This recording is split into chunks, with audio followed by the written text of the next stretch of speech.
శస్త్రాన్ని సంధించే ముందు మీరు నేను చెప్పే విషయమై ఒకసారి ఆలోచించండి. ఒకవేళ నేను మీకు చెబితే మరణించిన అశ్వత్థామ వాస్తవానికి మీ పుత్రుడు కాదని, ఒక ఏనుగు అని, అప్పుడు మీ జీవితం మళ్లీ మీలో సంతోషాన్ని నింపుతుందా? దానితో మీ హృదయం మళ్లీ కరుణతో నిండిపోతుందా? మీరు యథార్థమే చెప్తున్నారా వాసుదేవా? వాస్తవంగా నా పుత్రుడు మరణించలేదా?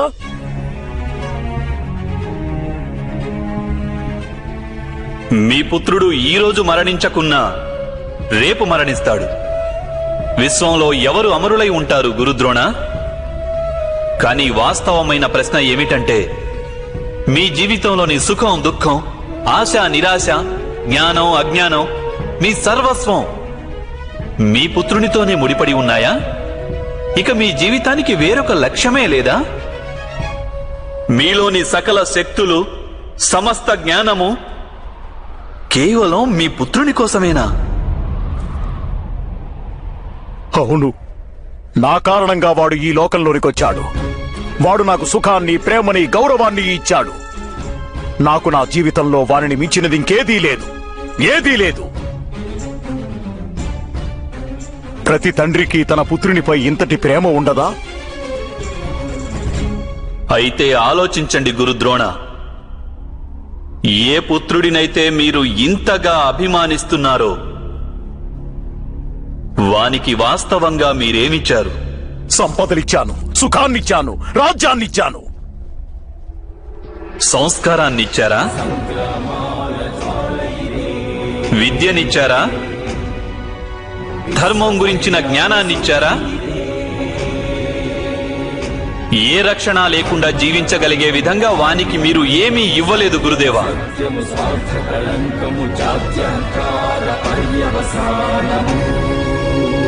నేను ఒప్పుకుంటున్నాను, అందరూ అర్జునుని వలె, అంగరాజు కర్ణుని వలె మహాయోధులు కాకపోవచ్చు. కానీ మీరు మీ పుత్రునికి సముచిత నిర్ణయాన్ని తీసుకునే విజ్ఞతను ఇచ్చి ఉండవచ్చు. ఒకవేళ మీరలా చేసి ఉంటే ఈరోజు మీ పుత్రుడు ధర్మానికి శత్రువు అయ్యేవాడు కాదు. అలాగే మీరు అధర్మం పక్షాన చేరి యుద్ధం చేయవలసి వచ్చేది కాదు. నా పుత్రుడు అశ్వత్థామకు సర్వ సుఖాలను ఇవ్వాలనుకున్నాను వాసుదేవా. నా పుత్రుడు అశ్వత్థామ పట్ల నా మనస్సులో ప్రేమయే కాదు, ప్రేమ అనేది ఔన్నత్యాన్నిస్తుంది, ఉచితానుచిత జ్ఞానాన్నిస్తుంది గురుదేవా. ప్రేమే ఉంటే మీరిలా అధర్మానికి బందీలు కారు. అలాగే మీ పుత్రుడు కూడా అధర్మానికి దూరంగా ఉండేవాడు. వాస్తవానికి ఇది ప్రేమ కాదు, మీ మనసులోని మోహం. ప్రేమకు మోహానికి మధ్య ఉన్న భేదమేమిటని అసలు మీరు ఎప్పుడైనా ఆలోచించారా?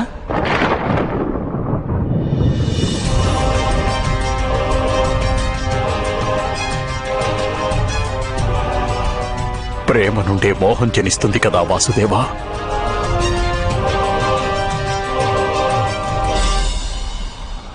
కాదు,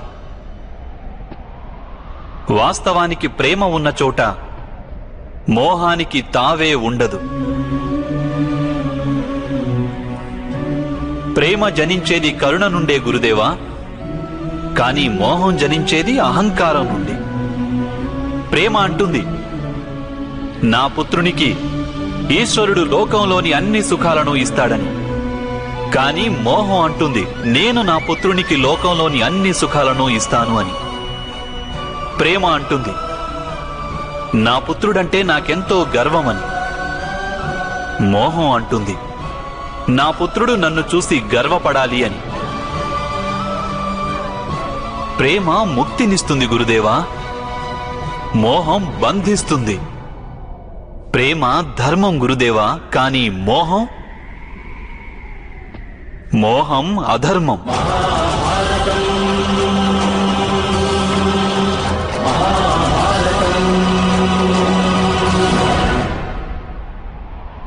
మీరు మీ పుత్రుడు గంజినీరు త్రాగటం చూసి మీ సాధనను భంగం చేసుకునేవారు. దానికి మారుగా మీరు మీ పుత్రునికి గంజినీటితో సంతృప్తి చెందే శిక్షణనిచ్చున్నట్లయితే మీ సాధనను భంగం చేసుకునేందుకు మారుగా వానికి శ్రమించి ఏదైనా సంపాదించే శిక్షణనిచ్చి ఉంటే నిజానికి ఈరోజు మీ పరిస్థితి భిన్నంగా ఉండేది కాదంటారా?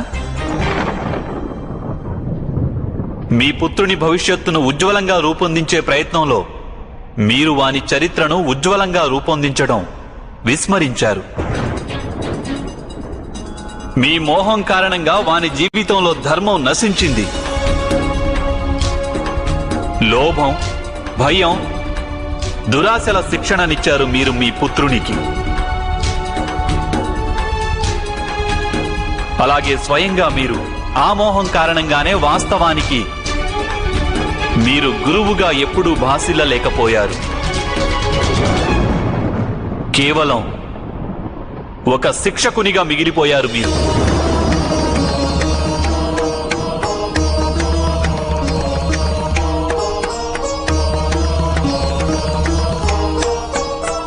నా గురించి అలా ఎందుకంటున్నారు వాసుదేవా? నేను మొదటి నుండి నా జీవితంలో నా శిష్యులందరికీ సంపూర్ణ నిష్ఠతో ఉత్తములుగా తీర్చిదిద్దే ప్రయత్నం చేశాను. గురువు అనేవాడు ఎప్పుడూ విద్యను దానంగా ఇస్తాడు. విద్యను ఒక వ్యాపారంగా చేయడు. కనుకనే గురువులు తమ శిష్యుల నుండి దక్షిణ ఆశిస్తుంటారు, మూల్యాన్ని కాదు. కానీ మీరు మీ అమూల్యమైన జ్ఞానానికి మూల్యాన్ని నిర్ణయించారు. మీరిచ్చిన జ్ఞానానికి బదులుగా మీ శిష్యులను మీ ప్రతీకారానికి ఉపయోగించారు. ఈ విధంగా మీరు మీ జీవితాన్ని విషపూరితం చేసుకోవడమే కాక మీ శిష్యుల జీవితాలను కూడా విషభరితం చేసేశారు. ఈ పరిణామం కేవలం మీ మోహం మరియు అహంకారం వలనే జరిగింది. మీరు గురువు కానే కాదు ద్రోణాచార్య. ఏ వ్యక్తికి హృదయంలో అహంకారం, అలాగే మనసులో మోహం మరియు దురాశలు ఉంటాయో అతని ద్వారా ఎటువంటి ధర్మ కార్యము జరుగుట సాధ్యం కాదు. అందుకే భరద్వాజ మహర్షి పుత్ర, ఏ విధంగానైతే వరదలో కొట్టుకుపోతున్న వ్యక్తి వృక్ష శాఖను పట్టుకొని తనని తాను రక్షించుకుంటాడో, అదే విధంగా మీ అంతిమ సమయంలో మీరు ధర్మాన్ని ఆశ్రయించండి. ఇంకా మీకు సమయం ఉంది. ఉచితమైన నిర్ణయం తీసుకోండి. మోహాన్ని వెంటనే త్యజించండి. మీ ప్రాణాల్ని నేను ఈ క్షణమే హరించగలను. కానీ నా ఇచ్ఛ వినండి. మీకు జీవితంలో ఒక ఉత్తమ నిర్ణయం తీసుకునే అవకాశం ఇస్తున్నాను.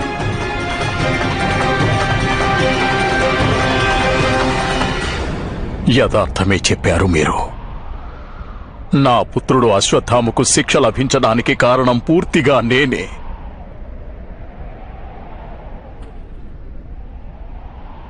ఇప్పుడు సమయం ఆసన్నమైంది. ఇప్పుడు నాకు కూడా శిక్ష లభించాలి.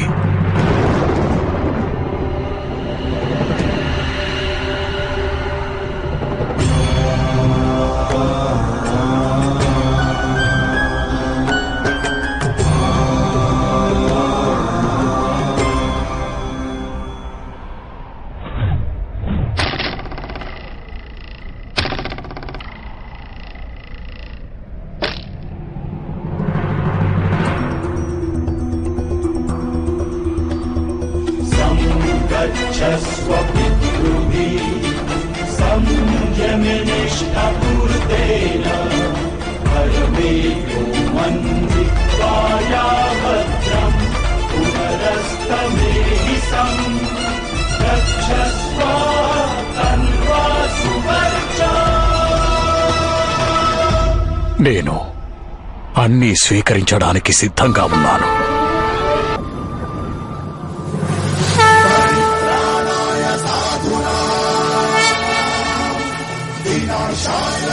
దుష్పితా